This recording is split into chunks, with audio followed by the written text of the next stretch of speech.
Xhamia e vjetër në Raven vazhdon të qëndrojë si monument historik në këtë fshat sepse e njëjta, pavarësisht disa fazave të rikonstruimit, ende nuk ka arritur në gjendjen për të hapur dyert për besimtarët në kryerjen e 5 kohëve të namazit.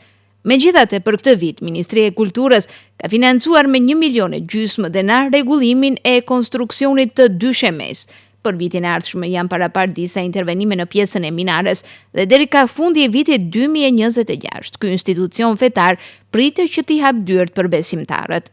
Kështu paralajmëroi Ministri i Kulturës dhe Turizmit Zoran Lutkov, i cili së bashku me zëvendës Ministrin e Kulturës dhe Turizmit Sedat Sulejmani sot kanë qëndruar për vizitë pune në komunën e Gostivarit.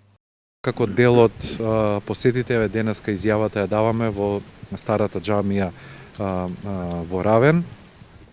Si pjesë e vizitave në për institucione dhe objekte me trashëgimi kulturore, ja deklaratën po e japim nga xhamia e vjetër në Raven.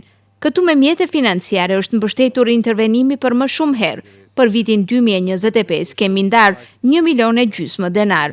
Po punohet në konstruksionin e drurit të 2 shemes dhe disa intervenime të tjera dhe besoj se deri ka fundi vitit 2026 me punime që do të zhvillohen në pjesën e minares, xhamia e vjetër do të jetë në shërbim të besimtarëve, tha ministri. Paraprakisht, Lutkov dhe Sulejmani vizituan institucionet nga fusha e kulturës si dhe më shumë objekte që janë pjesë e trashëgimisë së rëndësishme kulturore të Gostivarit.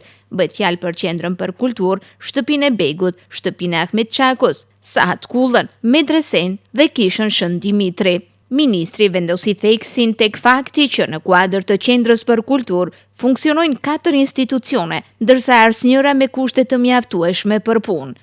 I pyetur nëse këto institucione do të gëzonin objekte vetanake në të ardhmen, ministri tha se më e afërt është ideja e disperzimit të disa institucioneve nëpër kapacitetet e pashfrytzuara të objekteve me trashëgimi kulturore apo institucioneve kulturore, sesa ndërtimi i objekteve vetanake për secilën prej tyre.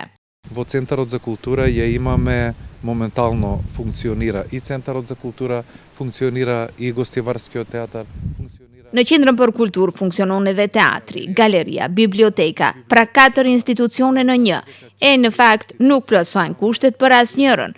Më duhet të theksoj se pjesa e bibliotekës tani duket mirë, por në një pjesë të sallës së qendrës për kulturë dhe të objektit në tërësi do të duhet të punohet. Njëkohësisht do duhet të shpërndahen disa nga institucionet, sidomos teatri ka më shumë punë, andaj edhe duhet të ketë më shumë kushte. Ndërkohë, aktualisht kushtet në teatr nuk janë as afërsisht si duhet të jenë. Jemi marrë vesh të krijojmë një grup pune bashkë me pushtetin lokal dhe të shohim të gjitha kapacitetet e pashfrytzuara në qytet që në të ardhmen të mund të ridestinoheshin për aktivitete të caktuara, tha ministri.